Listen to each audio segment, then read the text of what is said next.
महापुरुषों को कोटि कोटि नमन करते हुए आज बीजा पीपल की तरफ से संविधान बचाओ संघर्ष समिति और तमाम संगठनों को लेकर डायमंड वर्ग के हक अधिकार और डायमंड वर्ग के ऊपर हो रहे अत्याचार अन्याय के खिलाफ न्याय के लिए आर्थिक, सामाजिक और राजनीतिक और प्राइवेट सेक्टर में हिस्सेदारी के लिए लगातार बीजा पीपल सभी संगठनों को लेकर रामलीला मैदान से लेकर कॉन्स्टिट्यूशन क्लब से लेकर रोड तक लगातार पिछले 6 साल से डायमंड वर्ग के हक अधिकार की लड़ाई लड़ रही है। इसलिए जोरदार तालियां बजाकर बीजा पीपल की पूरी टीम को धन्यवाद दीजिए, तो लगातार इस आवाज को बुलंद करने का काम कर रहे हैं। साथियों, आज जो सेमिनार का आयोजन किया जा रहा है, इसमें सबसे प्रमुख मुद्दे हैं देश में जातिगत जनगणना कराना, आरक्षण को बचाना, संविधान को बचाना और ईवीएम को हटाकर बैलेट पेपर से कैसे निष्पक्ष ईमानदारी से चुनाव कराया जाए। इन मुद्दों को लेकर लगातार हम लोग आंदोलन कर रहे हैं और तमाम संगठन लोग आंदोलन कर रहे हैं। लेकिन आज आरक्षण भी खतरे में है, संविधान भी खतरे में है और जवान और किसान आज रोड पर। क्यों? क्योंकि ये जो तानाशाही सरकार पिछले 10 साल से चल रही है, कि तानाशाही सरकार ने सबसे ज्यादा जवान और किसान का नुकसान किया। आज किसान लगातार रोड पर 6 महीने से फिर दोबारा से अपनी एमएसपी के लिए, अपनी मुद्दों के लिए लड़ाई। जो हमारा जवान सीमा पर जाकर देश की रक्षा करता था, आज उसको अग्निवीर के नाम पर उसका भविष्य खराब किया जाता है।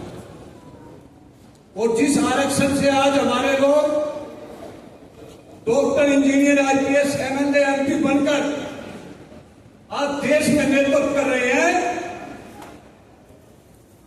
उसको भी खत्म करने का षड्यंत्र था।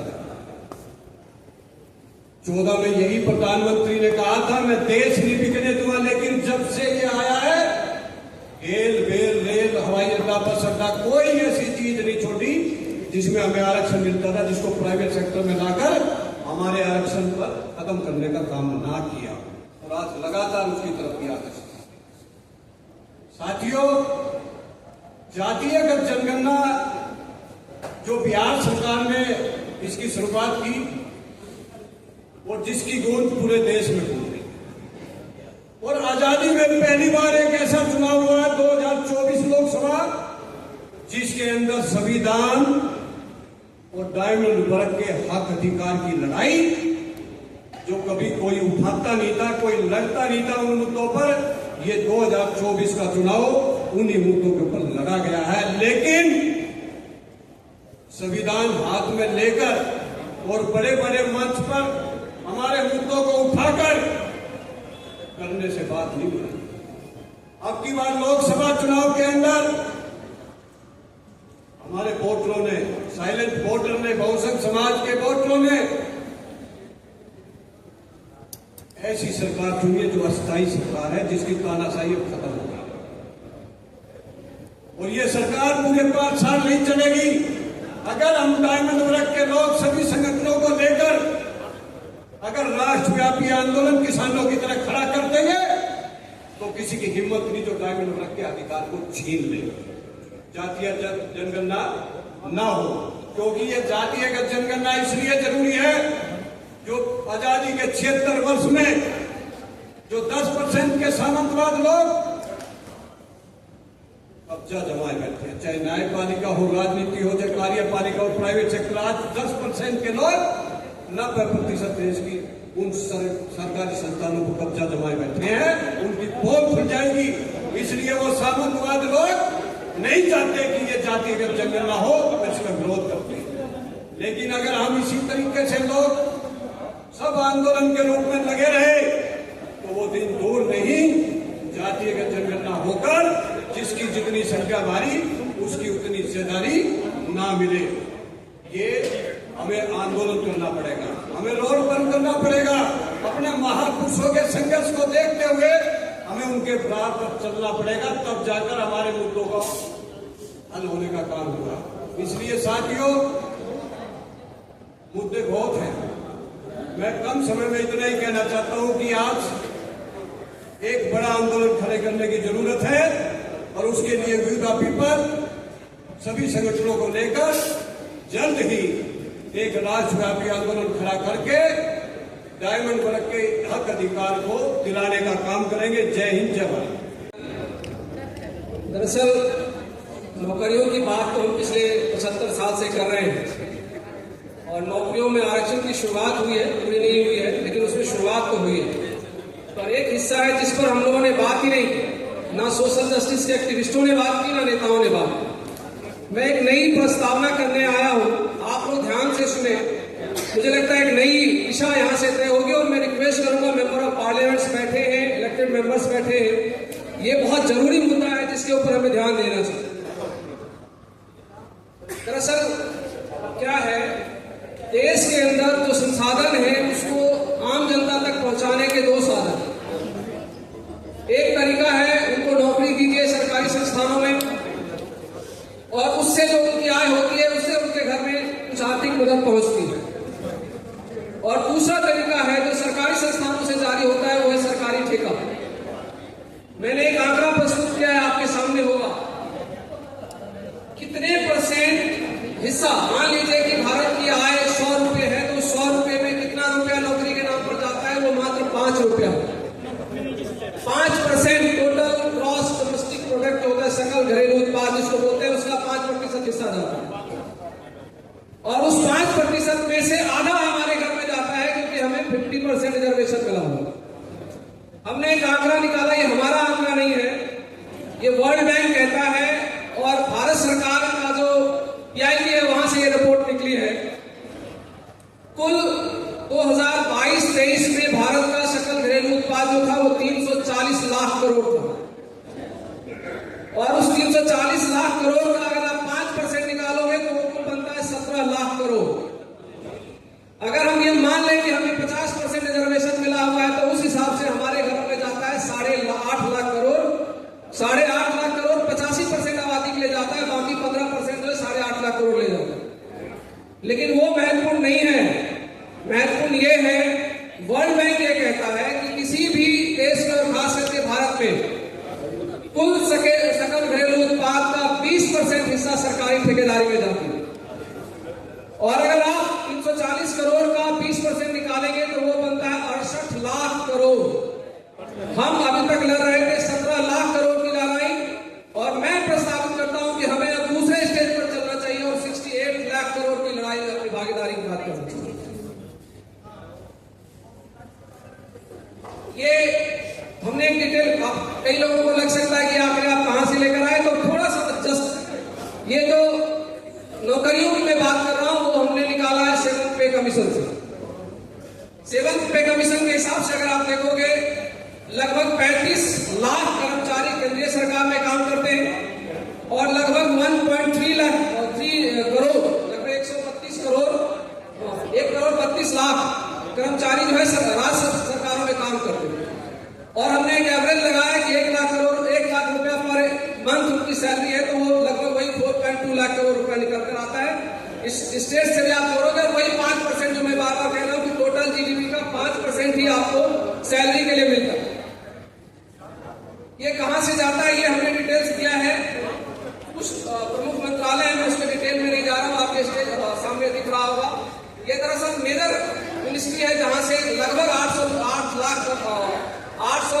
करोड़ का कम से कम ठेका जाता है। इसमें रोड ट्रांसपोर्ट है, रेलवे है, होम अफेयर्स है, केमिकल एंड फर्टिलाइजर है, कम्युनिकेशन है, और इसी में बड़ी बड़ी संस्थाएं जिसका आप नाम सुनते हो, एनटीपीसी, ओएनजीसी, गेल, बेल, टीपीसीएल, ऑयल कॉर्पोरेशन, ये सारी संस्थाएं वही हैं जहां कम से कम 800 करोड़ का मिनिमम ठेका जाता है। अभी सवाल ये है, मैं ये बताना चाहता हूं कि ये जो 68 लाख करोड़ है, उस 68 लाख करोड़ में SC, ST, OBC ओबीसी और माइनॉरिटी जिसको हम बहुसंख्यक कहते हैं, उनके यहाँ कितना जाता है? एक आंकड़ा है एमएसएमईज। भारत सरकार ने एक नियम बनाया था कि जितने एमएसएमईज हैं, भारत में जितनी भी ठेकेदारी होगी उस ठेकेदारी का 20% एमएसएमई से लेना होगा। अगर 68 लाख करोड़ रुपया ठेकेदारी के लिए जाता है तो उस 68 लाख करोड़ का 20% हिस्सा जो स्मॉल स्केल इंडस्ट्रीज है उससे लेना है। ये भारत सरकार ने एक तरह का आरक्षण बनाया है स्मॉल स्केल इंडस्ट्री में। और उस स्मॉल स्केल इंडस्ट्री में एक और चीज उन्होंने किया कि एससी और एसटी के लिए 4% आरक्षण है। मैं एक चीज यहां पर प्रस्तावित करना चाहता हूं कि शंबर जी है ईडब्ल्यूएस वाली कमेटी के मेंबर थे। जो लोग ये कहते हैं प्राइवेट सेक्टर में, निजी क्षेत्र में आरक्षण नहीं हो सकता, उनको मैं ये बताना चाहता हूं कि 2006 से निजी क्षेत्र की ठेकेदारी में आरक्षण प्रस्तावित है पहले से ही। हम उस तरफ ध्यान ही नहीं दे पाए, ना हम उसको आगे बढ़ा पाए। अब अगर आप देख लीजिए 20% का 4% अगर हमें मिलता, इसकी एग्जैक्ट स्थिति क्या मैं वो रखना चाहता हूं। हुआ क्या है, ये जो 4% का गोल रखा गया था कि एससी एसटी को ठेकेदारी में, खास करके स्मॉल स्केल इंडस्ट्री की ठेकेदारी में 4% हिस्सा मिलना चाहिए। आपकी जानकारी के लिए बताऊं, 2015-16 तक वो 4% सरकारें जो 2006 में कानून बना और 2016 तक वो केवल 0.07% मिल पाया था। अगर उसको अमाउंट में बताऊं तो वनली 99 करोड़ रुपया। और हम बात किसकी कर रहे हैं? 68 लाख करोड़। और हमारे यहां क्या जा रहा है? 99 करोड़। और जबकि हम सरकार ने व्यवस्था कर रखी थी कि 4% देना है। जब ये पूरा नहीं होने लगा तो एक नई संस्था बनाई गई जिसका नाम रखा गया SC ST hub, schedule caste schedule tribe hub. और उसको ये जिम्मेवारी दी गई कि आप ऐसी व्यवस्था करिए जिससे 4% एससी एसटी को उनकी भागीदारी कम से कम ठेकेदारी में मिले। जो जब ये संस्था बनी, मैं इसका थोड़ा डिटेल देना चाह रहा था। 68 लाख करोड़ में अगर डिवीजन होता और जितने आरक्षण अभी तक दिए गए उसी आधार पर भी अगर होता तो कितना मिलता है? 68 लाख का आधा, क्योंकि आबादी ओबीसी की 50% है, आरक्षण भले ही 27% है, तो कम से कम 34 लाख करोड़ रुपया ओबीसी परिवारों में जाना चाहिए था। और 18.36 लाख करोड़ रुपया एससी परिवारों में जाना चाहिए था और 15.3 लाख करोड़ रुपया एसटी परिवारों में जाना चाहिए। और मैंने अभी आपको आंकड़ा दिया कितना जा रहा है? केवल एससी एसटी का चूंकि हमारे पास आंकड़ा है वो मात्र 99 करोड़ जा रहा है। आप देख लीजिए क्या खाई। और एसटी वो 99 करोड़ का जो 1468 करोड़ आज के दिन हो गया है। ओबीसी के आंकड़े हैं नहीं, क्योंकि ओबीसी को रिजर्वेशन की कोई व्यवस्था ठेकेदारी में की नहीं। तो मैं ये आज की सभा से ये निवेदन करना चाहता हूं कि हम आज यहां से एक प्रस्ताव पारित करें कि हमारी अगली लड़ाई ठेकेदारी में हिस्सेदारी की होनी चाहिए। और उस 68 लाख करोड़ में 34 lakh crore SC ST OBC और माइनॉरिटी के परिवारों को कैसे हो जाएगा, इसकी भी चिंता हमको करनी चाहिए। देखिए करते क्या है, बेईमानी क्या है। अगर आप आरक्षण मांगने जाओगे, आपसे कहा जाएगा कि हमने रोका थोड़ी है, आप भरो ठेकेदारी। लेकिन आप भरोगे, आप भर ही नहीं सकते। क्यों नहीं भर सकते? चूंकि जो वहां पर संसाधनों में अधिकार करके बैठे हैं लोग, वो ऐसे कानून बनाते हैं। उनका कानून ये है, अगर आप फलाने ठेकेदारी लेना चाहते हो, आपका संपत्ति 1000 करोड़ रुपया होना चाहिए आपके पास कैपिटल। एससी एसटी ओबीसी के पास कहां से 1000 कैपिटल आएगा? दूसरा कहा जाएगा आपके पास इतना एक्सपीरियंस होना चाहिए। अरे जब हमारी पहली पीढ़ी इस क्षेत्र में आई है तो हम एक्सपीरियंस कहां से लेकर आएंगे? तो ये तरीके हैं हमें रोकने के। साथियों, ये जो सरकार है और इन सरकारों में कौन लोग बैठे? आप हमारा स्लाइड देखिए। जितने सीएमडीज हैं, डायरेक्टर हैं, एचओडी हैं, सेक्रेटरी हैं, मिनिस्टर जो पॉलिसी बनाते हैं, वो सब लोग हमारे समाज के नहीं है। सब लोग उस मनुवाद के रक्षक समाज से आते हैं। वो आपकी और हमारी बात नहीं कर सकते। हमने एक चीज प्रस्तावित किया है कि हम क्या कर सकते हैं। पहला चीज ये कि अगर हम इसको मांगने जाएं और सरकार ये कहे कि हम प्राइवेट सेक्टर में आरक्षण नहीं देंगे, तो उनसे कहना चाहिए कि ये पहले से एग्जिस्ट करता है, तुमने 4% दे रखा है। और आपकी जानकारी के लिए बता दूं, SC ST के लिए तो 4% है ही, उसमें महिलाओं के लिए भी 3% भागीदारी की बात है। तो आरक्षण तो पहले से है ना। और जब हमने ये बताया कि MSMEs के लिए 20% रिजर्व किया गया, वो भी एक तरह का आरक्षण था। और बता रहा हूं, ये जो उच्च लोग हैं जिनकी चर्चा हो रही थी अभी, ये अपने लिए हर चीज आरक्षित करते हैं। आप बताइए, ये इसी देश में ये व्यवस्था है ना कि मल्टीनेशनल कंपनी अगर भारत में काम करना चाहती है तो उसको यहाँ की कंपनी के साथ टाइप करना पड़ेगा। वो आरक्षण नहीं है क्या? तो अगर हम भी वहां रहेंगे तो हम भी उन कंपनियों से टाइप करेंगे ना। तो मैं ये प्रपोज कर रहा हूं कि हम ये कहें कि जो भी ठेका है, भले ही हमारे पास कम एक्सपीरियंस है, तो SC ST OBC के लिए आज भी जब नौकरियों में आरक्षण होता है तो हमारे को कुछ मेरिट में छूट मिलती है, तो वो एक्सपीरियंस में छूट मिले हमें। और हमारे पास कैपिटल नहीं है तो बैंक कैपिटल दे। दूसरे पॉइंट्स आपको मैं बताऊं, एक उदाहरण देता हूं। एक इंडस्ट्री बड़ी तेजी से आई थी मोबाइल सेक्टर में, आपको पता है उसने फ्री में सब कुछ बांटा था शुरुआती दौर में, और उस फ्री में बांटने के लिए उसको भारत के बैंकों ने 72,000 करोड़ रुपया लोन दिया था। और वो लोन देकर फ्री में बांटकर अब आपसे वसूली कर रही है। आप सब जानते हैं, मैं नाम नहीं लेना चाहता। तो क्या हमें वो नहीं मिलना चाहिए? तो हमें भी बैंक से उसी तरह के लोन मिलने चाहिए। और तीसरी चीज, जो संस्थाएं कैपिटली मजबूत हैं उनके साथ SC ST OBC की संस्थाओं को टाइप करने का अधिकार मिले, उनके साथ उनको कोलैबोरेशन करने का अधिकार मिले। ये लड़ाई अगर हम लड़ पाए, बहुत सारी चीजें मैं छोड़ देता हूं या खत्म करता हूं, ये लड़ाई अगर हम लड़ पाए साथियों, तब हम आर्थिक रूप से स्वावलंबी होंगे और ये जो रिजर्वेशन के खिलाफ खड़े होते हैं उनको आप जवाब दे पाएंगे। अंतिम बात यह है, कई साथी अभी कह सकते हैं कि भौतिक पैसों से क्या होता। सूरज जी है, रतन जी है, सब तो मैं बार बार ये कह रहा हूं, 2024 का चुनाव किस बात के लिए, किस बात पर जीता गया है? संविधान बचाओ। संविधान खत्म हो जाएगा। जो लोग खुश हो रहे हैं उनको ये जानना चाहिए, पार्टियों को और उन नेताओं को, उसकी नींव इसी कॉन्स्टिट्यूशन कलम में संविधान बचाओ संघर्ष समिति के द्वारा रखा गया। तो यहाँ पर की जाने वाली बहसें बहुत दूर तक जाती हैं। अगर कोई पार्टी PDF अपने उसमें ले रही है और एक पार्टी का बड़ा नेता अगर बोल रहा है तो वो यहाँ पर चिल्लाने से भी उसका असर उसको होता है। तो दोनों चीजें चाहिए, सड़क पर भी लड़ना है और बौद्धिक तरीके से भी अपने को तैयार करना है। अगर हम ये दोनों काम एक साथ कर पाए तभी इस देश में हमें बराबरी का हक मिलेगा। बहुत बहुत शुक्रिया। अगर आपको लगता है कि हमारा काम बहुजन समाज के लिए महत्वपूर्ण है तो आप हमें आर्थिक सहयोग के लिए सीन दिखाए गए QR कोड स्कैन और फोन पे और गूगल पे और UPI और बैंक अकाउंट में कर सकते हैं।